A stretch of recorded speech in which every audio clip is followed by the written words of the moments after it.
नमस्कार मित्रांनो, कसे आहात सगळे? तर आज आपण बनवणार आहोत नॉर्मल डोसा आणि मसूरची भाजी. मसूरची भाजी कांदा टमाटरमध्येच बनवली आहे, कांदा खोबऱ्याच्या वाटणमध्ये नाही बनवली. यावेळी डोसाचं पीठ पण मी रेडीमेडच आणलं होतं, कारण की वेळ नाही भेटला होता. ऑफिस, व्हिडिओ शूटिंग, एडिटिंग, बाहेरची कामं, खूप बरीच सारी कामं असतात आपल्याला बायकांना.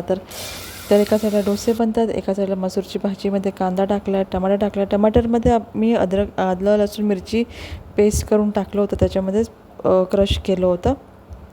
तुम्ही बघू शकता. आता मसूरची भाजी रेडी आहे, डोसा रेडी आहे, आपलं जेवण रेडी झालं आहे ऑलमोस्ट.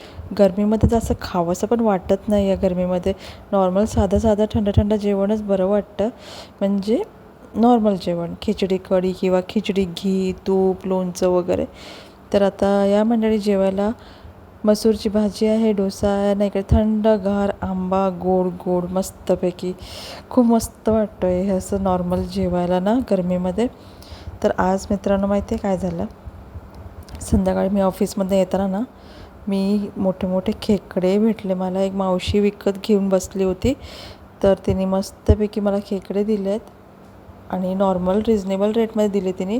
मोठे मोठे होते. त्याच्याबरोबर मी कोलमी पण घेतली आहे, ती पण चांगली मोठी मोठी होती. आता ह्या खेकड्याचा आणि कोलमीचा ब्लॉग उद्याला येणार. तर हा व्हिडिओ कसा वाटला तुम्हाला प्लीज कमेंट करून सांगा. आणि आपलं नॉर्मल जेवणच मी बनवते घरी, तर असं काय मोठं पक्वान वगैरे नाही बनत. तर हे नॉर्मल आता दोघांचे व्हिडिओ खेकड्याचे, आमटीचे आणि झिंग्याचा उद्या व्हिडिओ येणार.